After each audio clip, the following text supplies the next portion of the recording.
بسم الله الرحمن الرحيم الحمد لله رب العالمين والصلاة والسلام على سيد الأنبياء والمرسلين أما بعد فأستعيذ بالله من الشيطان الرجيم بسم الله الرحمن الرحيم السلام علیکم ورحمۃ اللہ وبرکاتہ۔ عزیز طلبہ کرام، امید کرتا ہوں احباب خیر سے ہوں گے۔ انشاءاللہ آج ہم مشکات المصابیح کے درس نمبر 218 میں باب حفظ اللسان والغیبت والشتم فصل ثالث سے حدیث نمبر 4874 سے لے کر 4877 تک پڑھنے کی سعادت حاصل کریں گے۔ آج کے درس میں ان احادیث مقدسہ کا ترجمہ ہوگا اور ساتھ ساتھ ان احادیث مبارکہ کی توضیح و تشریح کرنے کی سعادت حاصل کریں گے۔ تو آئیے طلبہ کرام بلا تاخیر بڑھتے ہیں اپنے آج کے درس کی طرف۔ بسم اللہ الرحمن الرحیم۔ حضرت ابو سعید خدری رضی اللہ تعالی عنہ راوی ہیں اور حضرت جابر رضی اللہ تعالی عنہ راوی ہیں۔ وعن ابی سعید و جابر قال قال رسول اللہ صلی اللہ علیہ وسلم الغیبۃ اشد من الزنا قالوا یا رسول اللہ وکیف الغیبۃ اشد من الزنا قال ان الرجل لا يزني فيتوب الله عليه وفي رواية فيتوب فيغفر الله له وإن صاحب الغيبة لا يغفر له حتى يغفرها له صاحبه وفي رواية أنس قال صاحب الزنا يتوب وصاحب الغيبة ليس له توبة روى البيهقي الاحاديث الثلاثة في شعاب الایمان۔ حضرت ابو سعید خدری رضی اللہ تعالی عنہ اور حضرت جابر رضی اللہ تعالی عنہ آپ دونوں حضرات راوی ہیں، بیان کرتے ہیں رسول کریم رؤوف الرحیم تاجدار انبیاء رسول مہرباں حبیب کبریا نے بیان فرمایا غیبت کرنا زنا سے زیادہ سخت برا ہے۔ صحابہ نے یہ سن کر عرض کیا یا رسول اللہ غیبت زنا سے زیادہ سخت برائی کس طرح ہے؟ تاجدار انبیاء نے فرمایا اس طرح کہ جب آدمی زنا کرتا ہے اور توبہ کرتا ہے تو اللہ رب العزت اس کی توبہ کو قبول فرما لیتا ہے،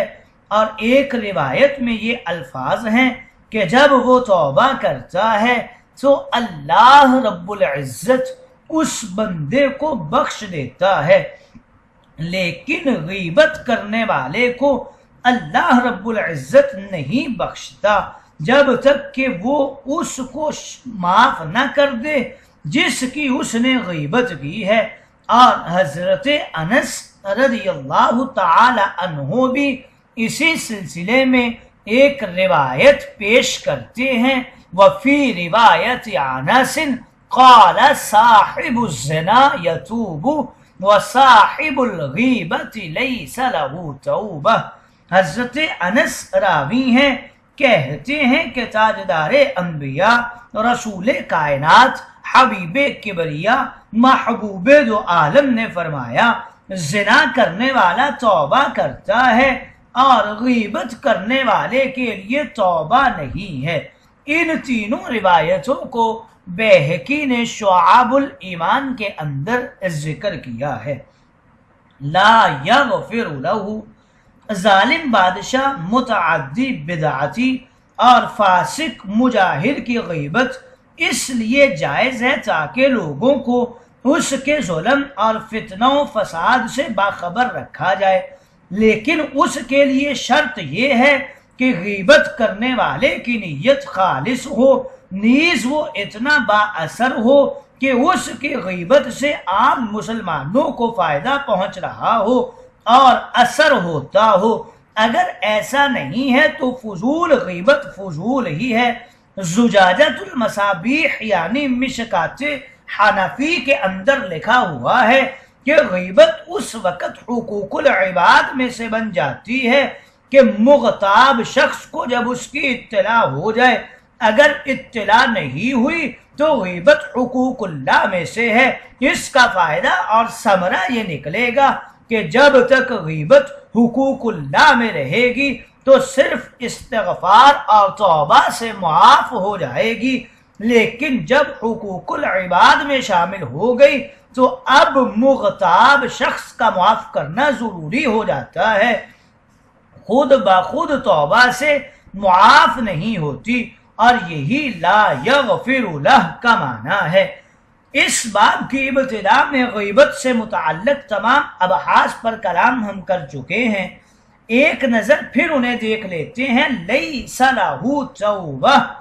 اس جملہ کے دو مطلب ہیں۔ پہلا مطلب یہ ہے کہ آدمی غیبت کو معمولی چیز سمجھتا ہے، اس لیے توبہ نہیں کرتا، تو غیبت کی توبہ نہیں۔ اور دوسرا مطلب یہ ہے کہ توبہ کی قبولیت اور اس کی صحت کا مدار مغتاب شخص کے معاف کرنے پر موقوف ہے، لہٰذا یہ کہنا درست ہے کہ غیبت کے لیے توبہ نہیں ہے، یعنی مستقل توبہ نہیں جو غیبت کرنے والے کے اختیار میں ہو، اور جب توبہ نہیں تو پھر مغفرت بھی نہیں ہے۔ گویا اس حدیث مقدسہ میں تاجدار انبیاء، رسول کبریا، حضور انور، رسول مقدس نے اس بات کی طرف اشارہ فرمایا ہے کہ غیبت زنا سے بدتر گناہ ہے۔ اگلی حدیث مقدسہ کی طرف بڑھتے ہیں۔ حضرت انس رضی اللہ تعالی عنہ راوی ہیں، وعن انس قال قال رسول اللہ صلی اللہ علیہ وسلم ان من کفارۃ الغیبۃ ان تستغفر لمن اغتبته تقول اللهم اغفر لنا وله، رواہ البیہقی فی الدعوات الکبیر، وقال فی هذا الاسناد ضعف۔ حضرت انس رضی اللہ تعالی عنہ راوی ہیں، کہتے ہیں رسول کریم رؤوف الرحیم تاجدار انبیاء حبیب کبریا آپ نے ارشاد مقدس فرمایا، غیبت کا کفارہ یہ ہے کہ تم اس شخص کی مغفرت و بخشش کی دعا مانگو جس کی تم نے غیبت کی ہے، اور اس طرح دعا مانگو کہ اے اللہ ہم کو اس شخص کو جس کی میں نے غیبت کی ہے دونوں کی بخشش فرما دے۔ اس روایت کو بیہقی نے اپنی کتاب دعوات کبیر میں نقل کیا ہے اور کہا ہے کہ اس کی سند میں ضعف ہے۔ کفارۃ الغیبہ، اس حدیث میں غیبت کرنے والے شخص کی غیبت کا کفارہ بتایا گیا ہے کہ وہ مغتاب کے لیے مستقل طور پر استغفار جاری رکھے۔ اس میں غیبت کرنے والے کی کتنی سبکی اور توہین ہے کہ جس سے وہ نفرت کر رہا تھا اور اس کی غیبت میں لگا ہوا تھا، بلکہ اس کی بدگوئی اور غیبت میں وہ لذت محسوس کر رہا تھا، اب اس کو مجبور کیا جا رہا ہے کہ مغتاب کے لیے استغفار کرو اور اس کے لیے دعائے مغفرت مانگا کرو۔ اس حدیث سے ہر عقل مند کی آنکھیں کھل جانی چاہیے کہ وہ آج ایسا فعل کیوں کرتا ہے اور ایسا کلام کیوں اختیار کرتا ہے جس کی معذرت اور معافی کے لیے کل کو ناک رگڑنی پڑے اور ذلت برداشت کرنی پڑے۔ گویا اس حدیث مقدسہ میں تاجدار انبیاء نے غیبت کے کفارے کا ذکر کیا ہے۔ یہ باب یہاں پر اختتام پذیر ہوا۔ ہم نے اس باب میں غیبت کے حوالے سے اور شتم کے حوالے سے اور حفظ لسان کے حوالے سے بہت سی احادیث کو پڑھا ہے جن میں تاجدار انبیاء نے غیبت کے لیے وعیدات سنائی ہیں، اور شتم کرنے والوں پر آپ نے فرمایا ہے کہ ان کی کیا کیا وعیدات ہیں، اور جو لوگ لعان ہیں اور طعان ہیں ان کے لیے آپ نے وعیدات بیان کی ہیں۔ تو گویا اس باب کا مقصد یہی ہے، اس کو پڑھنے کے بعد ہم غیبت سے بھی کنارہ کش ہو جائیں، ہم سب و شتم کو بھی چھوڑ دیں اور اپنی زبان کی حفاظت کریں۔